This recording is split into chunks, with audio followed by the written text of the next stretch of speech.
Welcome to This Week in BJJ, the world's first and only live jiu-jitsu show.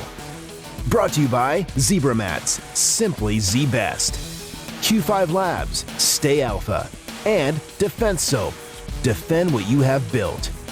And here's your host, Budo Jake. Hey guys, today is Thursday, July 17th. I'm Budo Jake, and this is This Week in BJJ. Today, we have three things to talk about. First, I'm going to show you three preview clips of some new Rolled Up episodes. I know a lot of you guys have been waiting for some new shows, and it's been a little while, but we have three of them already filmed. They're being edited right now, and you're going to see those soon. So we're going to show you three preview clips of those episodes today. Also, we have an interview with Vince, the bear from Shoyoroll. He's going to show us his brand new gi, the Absolute Kimono. This is one of the nicest looking gis, and we're going to find out why. And finally, we're going to have a little discussion with Jeff Glover and Jason Gulati. We're going to talk about the Combat X trainer. You've probably seen us talk about that a little bit on this show before, but Jeff Glover has a lot of fun drills that he likes to do with it, and so we're going to get into that. So here we go.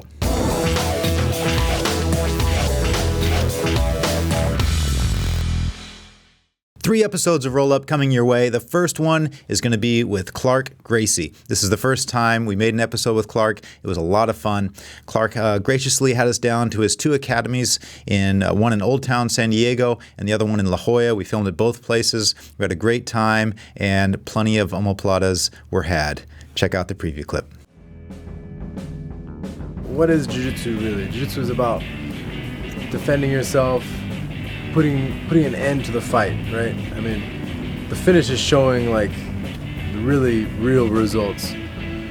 So, you know, whether it's somebody out on the street or it's in competition, you're ending the fight with a submission that's stopping your attacker, your aggressor, your opponent from being able to continue. Okay, second episode of Rolled Up coming your way. This one's going to be with another Gracie. This time it's Hoyle Gracie. And Hoyle is a legend of the sport. He's one of the guys that perfectly combines self-defense, sport, jiu-jitsu, and vale-tudo. So all three elements of jiu-jitsu, he's the man. And I spent the whole day with him, and I got to learn a lot more. I've known Hoyle for a long time, but when you spend a whole day with somebody, you really get to see what makes them tick. You know, we spent breakfast with them and did a lot of fun other activities. Check it out.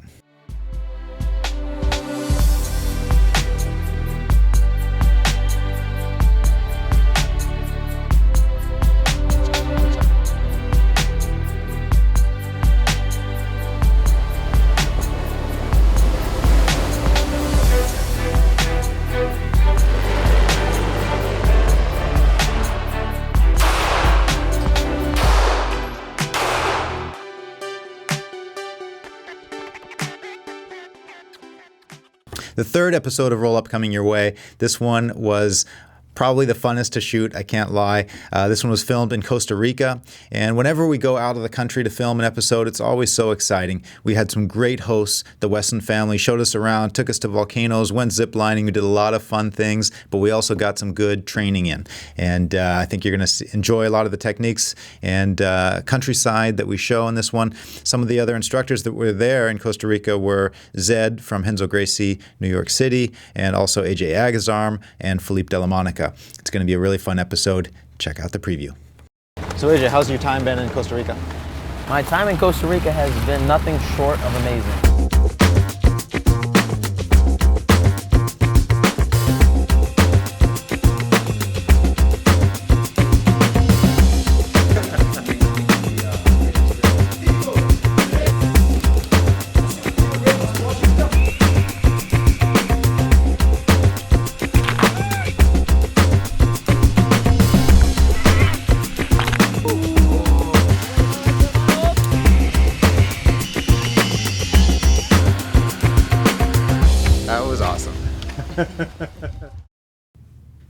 I wanted to bring Vince from Shoyoroll in today because he came out with a new gi. This one's called the Absolute Cut. And I've always been impressed by how Shoyoroll has always brought something new to the table, whether it's in terms of style or functionality. This one, I think, has both, but I wanted to get it from Vince's mouth. So Vince, thanks for coming in today. Thanks for having us, Jake. Appreciate it. So the new Absolute Cut, I haven't even seen this gi yet, but I want to take a look at it right now. I see you brought a black one and a white one in. Yeah, both colorways. We did a white one and a black one, both at the factory here in LA. So the contrast stitching is kind of a staple of your gis, except the comp standards. They're not contrast stitching, but you kind of came out with this the contrast idea, which I think looks awesome. And I see you have some silver lining, silver text here. That looks really sharp. And these, one of the most interesting things here is what it says right on the tag: "Made in Los Angeles." Why'd you do that?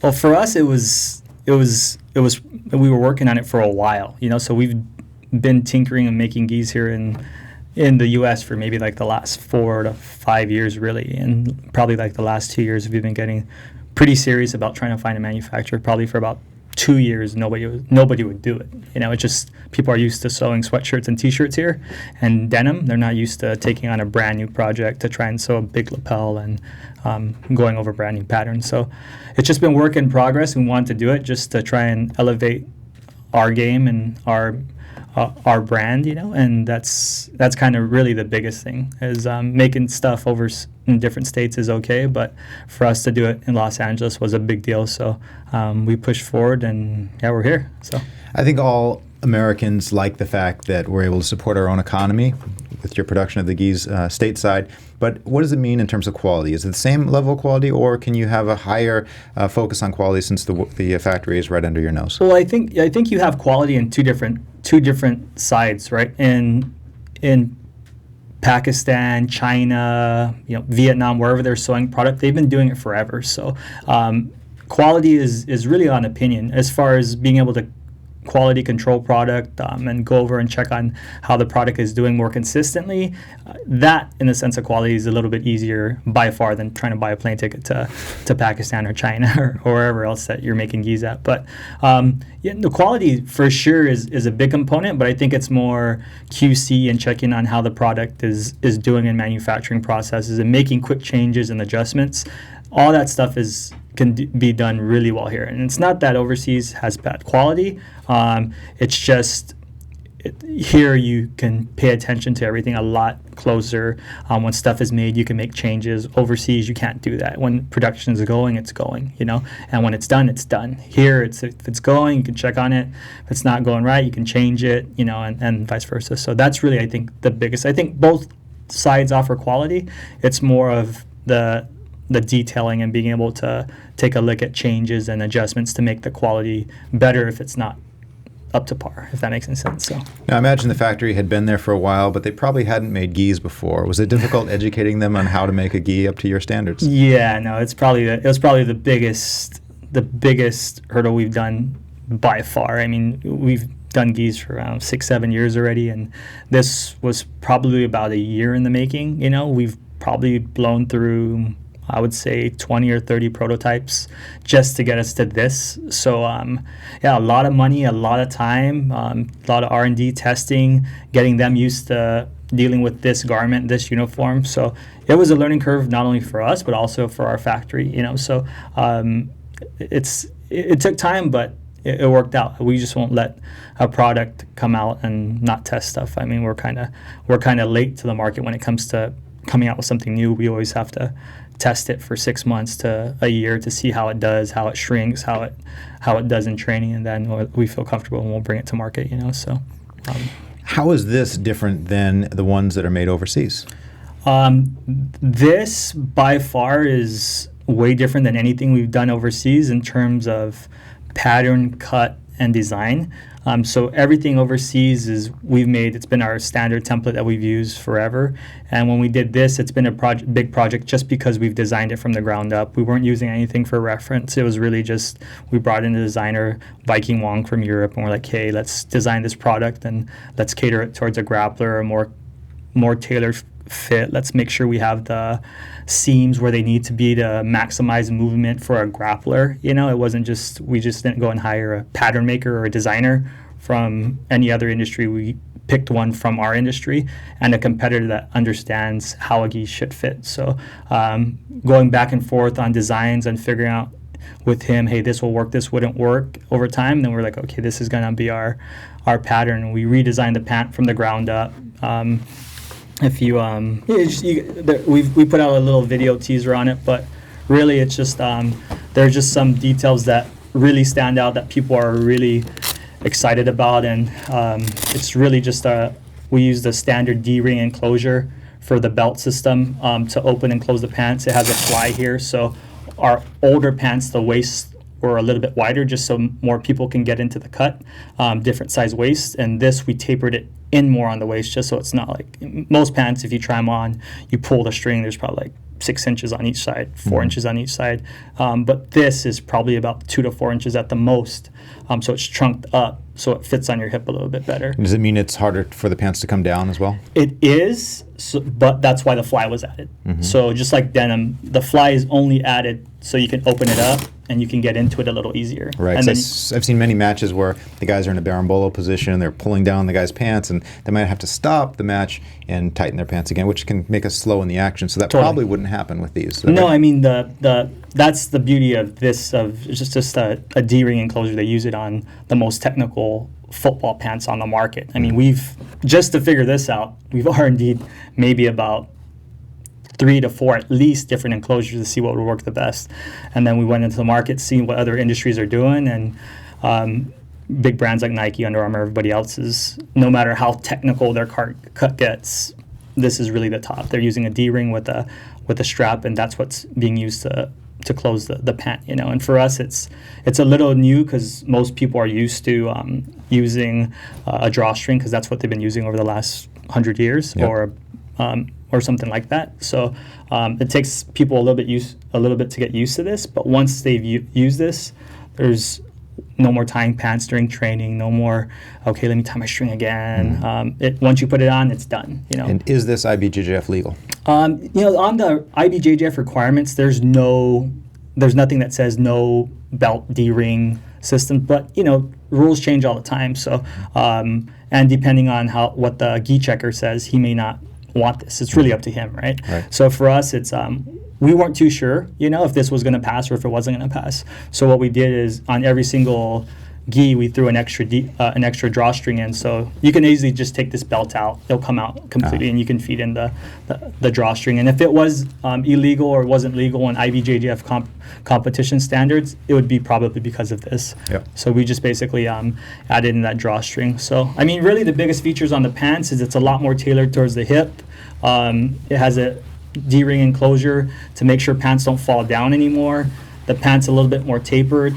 On the side, it has a kind of like a swiveled pattern on the side to make sure that most pants are cut straight. This has a little turn in the pattern just because your legs are never straight in jiu-jitsu. It's always a slight bend, you know, whether it be guard or passing. So Viking thought of this to put it in our design, and we've tested it. People love it, man. I mean, we had the Mendez brothers R&D this for a while, and they've tried it, and they have all of our gis, most of all of our models in our gis, and this is their preferred model just because they just like the way it feels and it fits. And I think that a big thing is that thing that they love is just that drawstring. They don't have to tie it 8 times in training, 10 times in training every time. Those guys are berimboloing all the time, so they probably experience that more than the rest. For sure. Well, I'm going to try this on right now and give you my opinion. Totally. Be honest, Jake. It's okay. Absolutely. This is my favorite size, the A1L. Fits me perfectly. It's usually a little bit large until I wash it in hot and dry it. For sure. This one feels a little bit bigger than your other releases. Is that the case? No, totally. I mean, there's two big components, and we're getting a lot of that when people get their gis. Is really they're like, oh wow, this feels bigger than my other Shoyoroll A1L or A2, whatever their size may be. And there's 2 reasons. One, the cut in general makes it feel bigger, and it crosses a lot easier just because of the cut of it. And 2 is the way that the gi shrinks down. Usually it's about a little bit of an inch to an inch and a half different than what we normally do. So after all the gis are made a little bit bigger, just to compensate for the wash and dry, machine dry cycle of it over time. So anytime we make a new product, we always factor in machine drying, whether people machine dry or not, to make sure that when they shrink it down, it's coming really where they need it to be after about the 3rd or 4th wash. You know. So are these going to shrink down more than your other releases? You know, I would say in general, over our normal cut, you probably on the top maybe get about an inch, not even that sometimes, you know.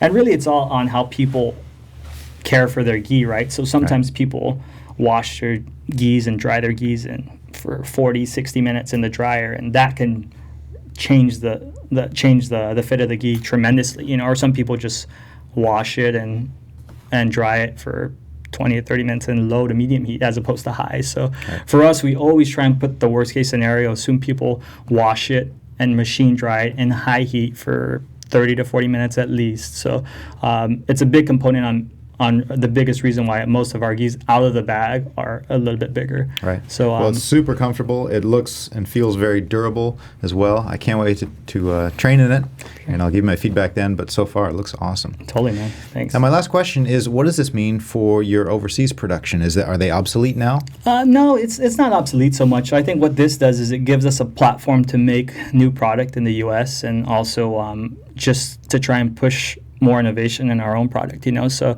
for me, I'm always big on fit first. So regardless of whether we want to kill overseas production, we could never replicate 100% what our fit is overseas. And that's the reason why I won't move my factory to China or to any other factories, because our factory now knows exactly what we need every single time, and our consumers need that, you know. So we're keeping our overseas production. Some people love that cut, you know, and some people don't want that ever change. So for us, that's a portion of our business is to make stuff over there, but a big part of our growth in the company is to start making stuff in LA, start to really get the gi better and better here in the LA, and make more product in Los Angeles, you know. So that's the biggest thing. So we'll be making stuff overseas for people that like that classic cut that we do. We'll be making this absolute cut in Los Angeles from here on out. We'll be investing a ton of money into our factory here, and yeah, we're just looking to grow everything here in the States too, so we're excited. Great. Well, you're doing an awesome job, Vince.